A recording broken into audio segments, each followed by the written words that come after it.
Bonjour, mesdames et messieurs, bienvenue dans ce 6h30. Un conseil des ministres s'est tenu hier jeudi 16 novembre au palais de la présidence de la République. Il en ressort qu'environ 1800 agents journaliers vont être intégrés à la fonction publique par voie de concours exceptionnel. Le conseil a aussi informé qu'avec les nouvelles dispositions en cours, le nombre d'avions de Air Côte d'Ivoire peut passer à 11. Le reportage de Jérôme Kofi Abolin dans nos prochains jours. Abidjan City Club, c'est le titre de la série événement que la RTI, la radiodiffusion télévision ivoirienne, va bientôt coproduire. Ce film réalisé par Philippe Lacotte avec la participation de l'acteur Isaac de Bancolé entre dans sa phase de tournage en 2018. Au cours d'une conférence de presse dans les locaux de la RTI, le directeur général et ses partenaires ont présenté cette série de 26 minutes. Serge Collier. Isaac de Bancolé, acteur ivoirien mondialement reconnu. Philippe Lacotte, réalisateur franco-ivoirien du film Run, et Amadou Bakayoko, directeur général de la RTI, sur un même plateau. Objectif, dévoiler le synopsis de la future série événement à voir sur les antennes de la RTI. Abidjan City Club, c'est l'histoire de Fanta, une gamine de Trècheville. Son rêve, devenir championne de taekwondo. 13 épisodes de 26 minutes qui seront déclinés à l'international en 6 épisodes de 52 minutes. Voilà, donc c'est une première saison. On va lancer un casting et on va inviter beaucoup de jeunes acteurs. Acteur de cette série de 26 minutes, Isaac de Bancolé s'apprête déjà à vivre une belle expérience. L'essence même du projet à partir de ce petit synopsis, ça m'a fait rêver.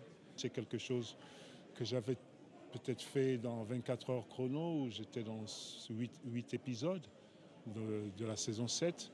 Mais commencer à partir, comme on dit, à partir de scratch, c'est-à-dire à partir d'une idée, à partir de 5 lignes, c'est avoir non seulement la confiance des bailleurs de fonds, mais c'est aussi avoir la confiance des acteurs, du réalisateur. Partenaire diffuseur et financier, la RTI accompagne le développement de cette série. Le tournage débute en 2018. Isaac de Bancolé et Philippe Lacotte sont deux des talents avérés de l'audiovisuel et du cinéma ivoirien.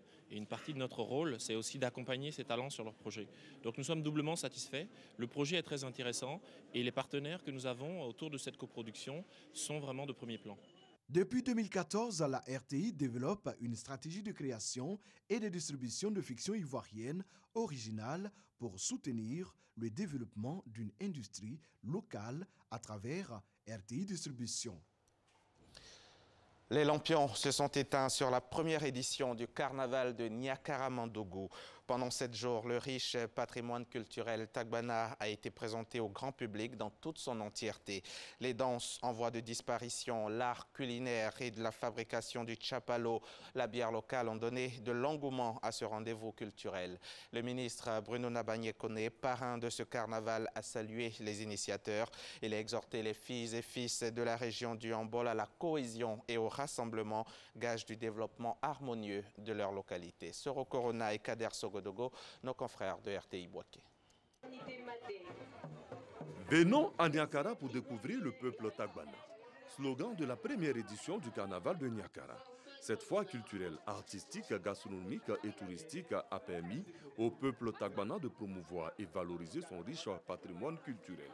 Pendant 7 jours, la culture Tagbana a été visitée dans tous ses compartiments. Des danses en disparition, au rythme initiatique en pays Tagbana, en passant par le tam-tam parleur. La diversité culturelle de la région du Hambol a été présentée au grand public. La cérémonie de clôture du carnaval de Niakara a vu la présence du ministre Bruno Nabagné-Koné, parrain de cette première édition. Le commissaire général a salué la volonté du peuple Tagbana à promouvoir son riche patrimoine culturel jusque-là méconnu. La leçon que nous pouvons tirer de ce carnaval, c'est d'avoir donné du baume au cœur des populations. C'est d'avoir permis cette communion parfaite des populations. Le parrain a salué cette initiative qui va sauvegarder la culture du peuple Tagbana. Bruno Nabagné-Koné a exhorté les filles et fils de la région du Hambol à se mobiliser autour de ce carnaval. Le ministre a invité le peuple Tagbana à l'union. Ce festival fait également la promotion de la culture de notre grand groupe Sénofo. Si vous voulez être fort, si vous voulez attirer le développement vers votre région, vers votre département, vous cadres, vous avez le devoir de vous entendre. Au cours de ce rassemblement culturel, les populations ont été sensibilisées à l'abandon de l'excision, une pratique encore présente dans la région. Rendez-vous est donc pris pour l'année prochaine en vue de la 2e édition du carnaval de Niakara. Dès ce vendredi et ce jusqu'au 26 novembre prochain, la Côte d'Ivoire agricole est à l'honneur et cela pour la 4e édition. L'agriculteur en chef, le ministre de l'Agriculture et du Développement rural, lui dédie comme fil conducteur l'innovation et la modernisation lors de ce Sahara 2017. Que recouvrent ces termes exactement? Notre reporter Noël Niagno a rencontré le ministre pour vous. On l'écoute. Le Sahara, Salon international de l'agriculture, des ressources animales et halieutiques. Après la renaissance de 2015, voici le Sahara de l'innovation. Le Sahara 2017 innove. D'abord par le thème.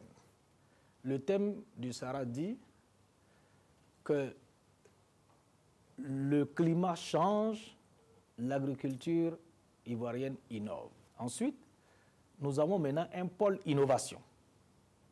Dans le pôle innovation, nous voulons que toutes les startups, tous ceux qui ont mis au point des technologies qui méritent d'être diffusées, puissent venir les présenter.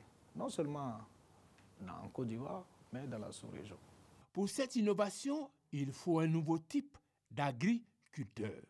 Désormais, l'agriculteur devrait être celui qui regarde ce qui se passe aussi bien en aval qu'en amont de lui. Il faut qu'il regarde au niveau de l'amont ce qui se passe au niveau de la recherche. Qu'il dise aux chercheurs quels sont ses besoins et que le chercheur sache quels sont les besoins de l'agriculteur. En aval, il faut que l'agriculteur sache ce qui se passe sur le marché, quelles sont les attentes du consommateur.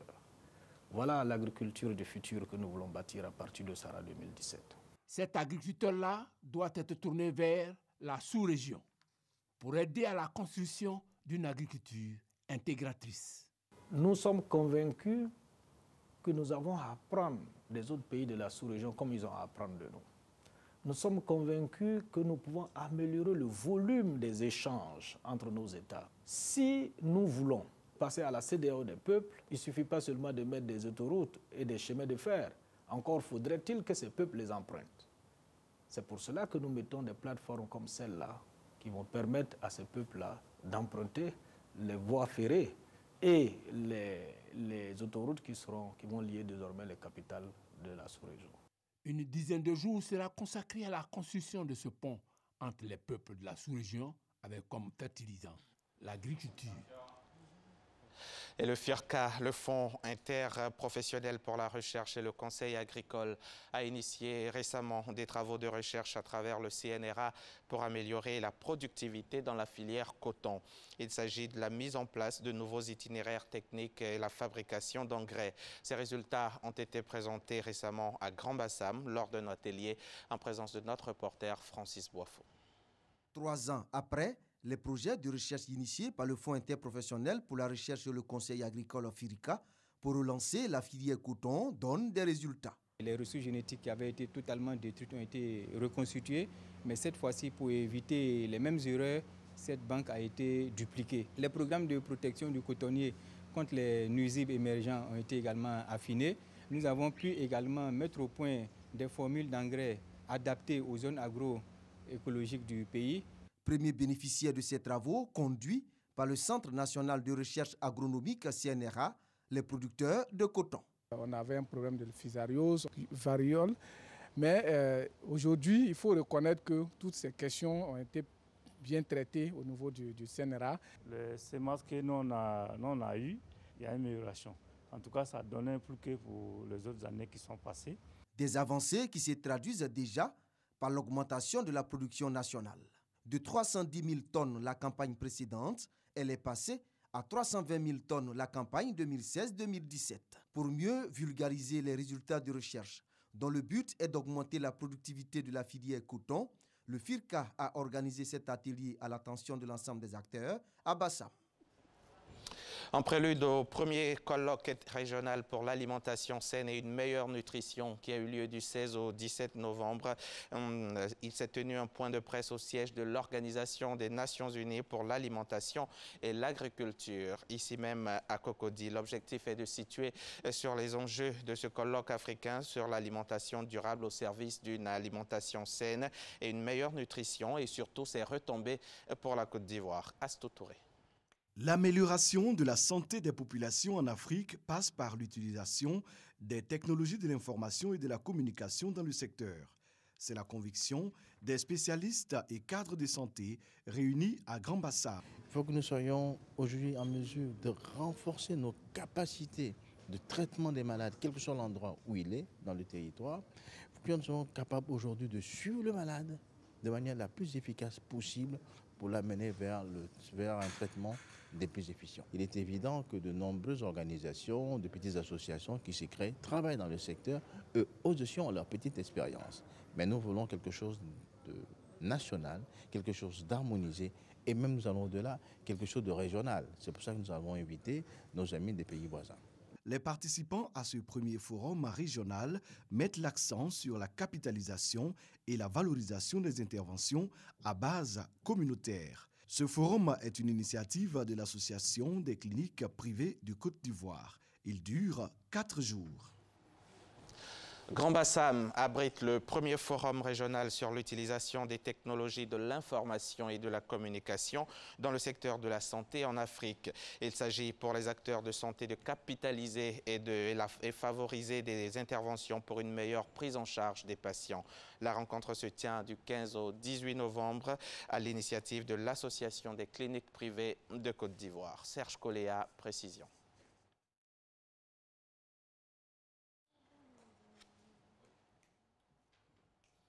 Nous y reviendrons dans nos prochaines éditions. L'actualité internationale en bref pour refermer ce journal. Au Zimbabwe, le chef de l'opposition Morgan Tsvangirai et une centaine d'organisations de la société civile exigent le départ du président Mugabe, qui est toujours en résidence surveillée. Des organisations qui pressent par ailleurs l'armée de publier une feuille de route sur le retour des civils au pouvoir. Dans une déclaration, ils demandent aussi la tenue d'élections en 2018. Toujours pas d'annonce d'accord, malgré des heures de discussion depuis l'arrivée mercredi de 2 émissaires sud-africains. L'Union africaine a confié le dossier à la SADC, l'organisation sous-régionale d'Afrique australe, qui promet un sommet extraordinaire, mais sans en préciser la date. Le sort du Kenya, une nouvelle fois entre les mains de la Cour suprême. Depuis mercredi dernier, les juges de la Cour suprême du Kenya donc examinent 2 recours qui demandent l'annulation de la réélection du président Uhuru Kenyatta.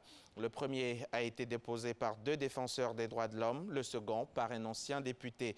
Au cœur des débats, le retrait de Raila Odinga et les tensions qui ont marqué le scrutin du 26 octobre dernier. Bonne journée sur RTI1.